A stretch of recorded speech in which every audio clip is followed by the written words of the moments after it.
بسم اللہ الرحمن الرحیم۔ السلام علیکم، welcome back to my channel Islamic course with Iqra. آج کی اس ویڈیو کے اندر میں آپ کے سامنے استغفار کرنے کے 10 بڑے فائدے ذکر کروں گی۔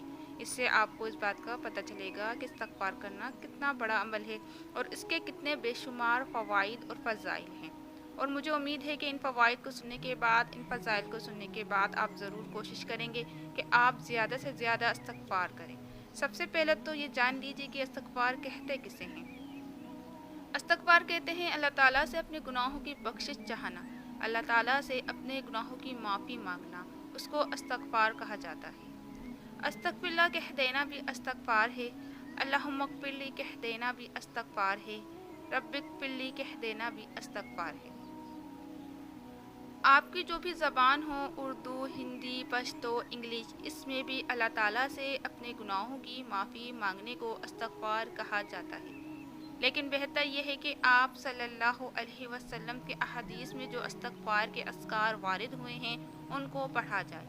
ان میں سے میں 3 آپ کے سامنے ذکر کر دیتی ہوں۔ پہلا، جو کہ مختصر بھی ہے، استغفر اللہ و اتوب الیہ۔ دوسرا، رب اغفر لی وتب علی انک انت التواب الغفور۔ تیسرا، استغفر اللہ الذی لا الہ الا هو الحی القیوم واتوب الیہ۔ تو آپ ان تینوں میں سے کسی ایک کو روزانہ 10 مرتبہ بھی پڑھ لیں گے تو آپ کو انشاءاللہ تعالی جو میں 10 فائدے ذکر کرنے والی ہوں تو وہ انشاءاللہ آپ کو حاصل ہو جائیں گے۔ تو چلیے بڑھتے ہیں ان فوائد اور فضائل کی طرف۔ پہلا فائدہ جو کہ سورہ نوح کی آیت نمبر 10 میں ذکر ہے کہ گناہ معاف ہوں گے۔ آپ صلی اللہ علیہ وسلم نے فرمایا کہ ہر بنی آدم یعنی کہ ہر انسان خطا کار ہے، اس سے گناہ ہو جاتے ہیں، لیکن بہترین خطا کار وہ ہے جو توبہ کر لیتے ہیں۔ بحیثیت انسان ہونے کے ہم سے گناہ ہو جاتے ہیں، اور اگر گناہ زیادہ ہونے لگ جائیں تو ان گناہوں کی نحوست ایسی ہوتی ہے کہ ہماری زندگی بہت تنگ ہو جاتی ہے، ہم بہت سی مشکلات کا شکار ہونا شروع ہو جاتے ہیں اور طرح طرح کی مصیبتیں ہم پر ٹوٹ پڑتی ہیں۔ لہٰذا جب ہم استغفار کرتے ہیں تو ان گناہوں کا بوجھ ہلکا ہوتا ہے اور ہماری نیکیوں میں اضافہ ہوتا ہے، اور وہ تکلیف، مصیبتیں اور پریشانیاں بھی دور ہو جاتی ہیں۔ دوسرا فائدہ، مال و دولت میں زیادتی ہوتی ہے۔ سورہ نوح کی آیت نمبر 12 کے اندر اللہ تعالیٰ نے یہ ذکر کیا ہے کہ جو انسان بھی استغفار کرتا ہے تو میں اس کے مال کے ذریعے مدد کرتا ہوں، یعنی کہ اس کو مال سے نوازتا ہوں۔ مال کا ملنا بھی ایک نعمت ہے اگر انسان اس کا خرچ صحیح طرح کرے، اس لیے جو انسان بھی مال و دولت یا رزق کی وجہ سے پریشان رہتا ہو تو اس کو چاہیے کہ استغفار کرے۔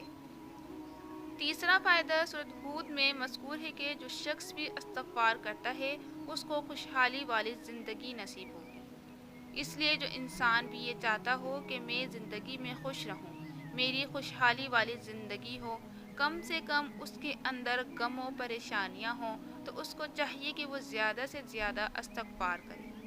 چوتھا فائدہ، اولاد نصیب ہوگی، کیونکہ سورہ نوح کی آیت نمبر 12 میں یہ ذکر ہے کہ جو لوگ استغفار کرتے ہیں اللہ تعالیٰ انہیں اولاد میں بیٹے دے کر ان کی مدد کرتے ہیں۔ لہٰذا جو لوگ بے اولاد ہوں ان کو چاہیے کہ زیادہ سے زیادہ استغفار کریں۔ پانچواں فائدہ، طاقت اور قوت ملے گی۔ ہر انسان یہی چاہتا ہے کہ وہ بیماریوں سے پاک رہے اور صحت مند زندگی گزارے، کیونکہ صحت اللہ کی بہت بڑی نعمت ہے، اور جو شخص بھی استغفار کرتا ہے تو وہ بیماریوں سے بچا رہتا ہے، اس کو طاقت اور قوت ملتی ہے اور وہ صحت پر زندگی گزارتا ہے۔ چھٹا فائدہ، توبہ کرنے سے اللہ تعالیٰ بے پناہ خوش ہوتے ہیں اور اللہ تعالیٰ کی محبت حاصل کرنے کا ذریعہ ہے۔ آپ یہ سوچئے کہ جس بندے سے اللہ تعالیٰ راضی ہو، جس بندے سے اللہ تعالیٰ خوش ہوں، تو اس کو اور کیا چاہیے کہ جب مالک کائنات، خالق کائنات، تمام نظامات کو سنبھالنے والی ذات اپنے اس بندے سے خوش اور راضی ہوگی تو وہ کیا کچھ نہیں کرے گی اپنے بندے کے لیے۔ لہٰذا اللہ کو خوش رکھنا چاہتے ہیں تو اس کے لیے استغفار کریں۔ ساتواں فائدہ، توبہ و استغفار جنت میں داخلے اور جہنم سے نجات کا سبب ہے۔ سورہ مریم کی آیت کے اندر یہ ذکر ہے کہ جو لوگ بھی اپنے گناہوں کی معافی اللہ سے مانگتے رہتے ہیں، توبہ اور استغفار کرتے رہتے ہیں تو وہ جنت میں داخل ہوں گے اور جہنم کے عذاب سے بچا لیے جائیں گے۔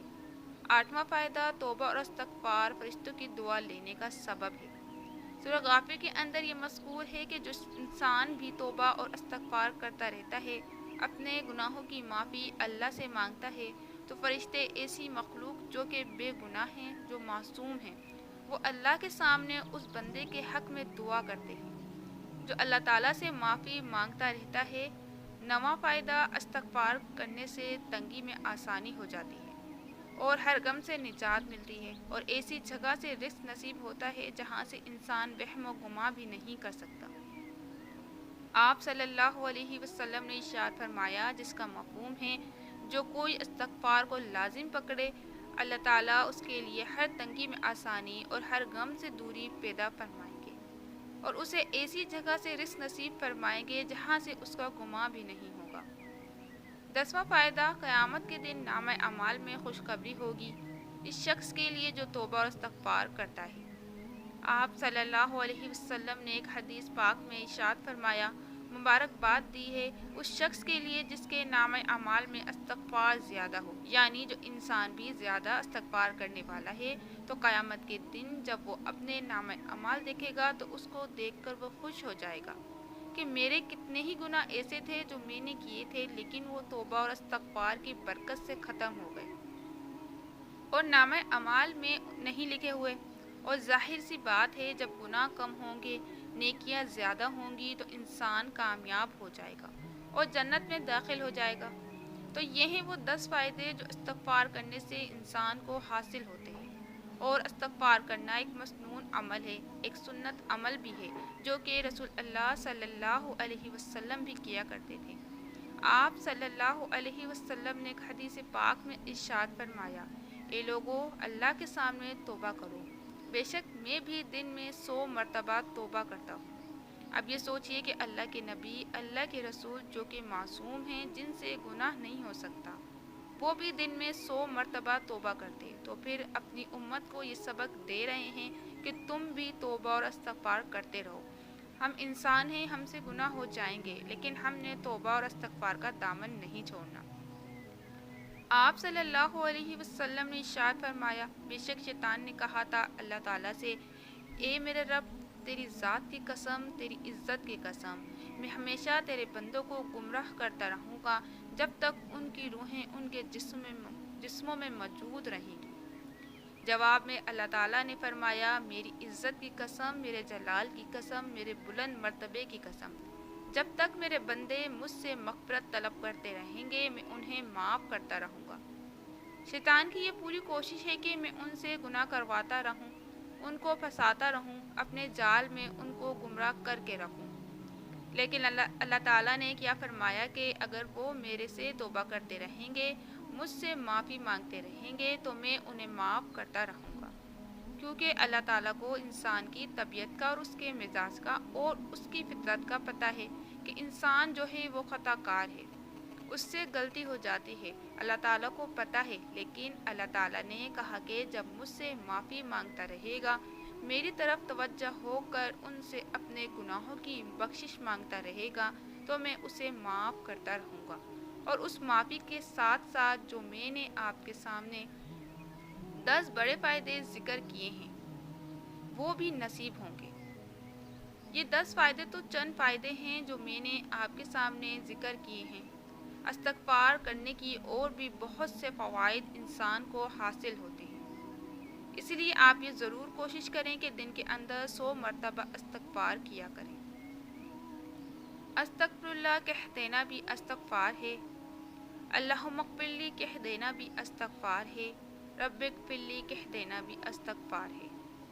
हदीस नबवी सल्लल्लाहु अलैहि वसल्लम है, जिसका मफ़हूम है, रसूल अल्लाह सल्लल्लाहु अलैहि वसल्लम ने फरमाया, जिस शख्स से कोई गुनाह सरज़द हो जाए, फिर वो अच्छी तरह वज़ू करे और उठकर 2 रकत नमाज पढ़े और फिर अल्लाह से माफ़ी मांगे, तो अल्लाह ताला उसे माफ़ कर देते हैं। उम्मीद करती हूँ कि आपको आज की वीडियो अच्छी लगी होगी। अगर आपको हमारी वीडियो अच्छी लगी है तो इसे लाइक कीजिए और कमेंट में अपनी राय लाजमी दीजिए और मज़ीद इस तरह की वीडियोस देखने के लिए हमारा चैनल सब्सक्राइब कर लें। मिलते हैं नेक्स्ट वीडियो में, इजाज़त दीजिए, अल्लाह हाफ़िज़।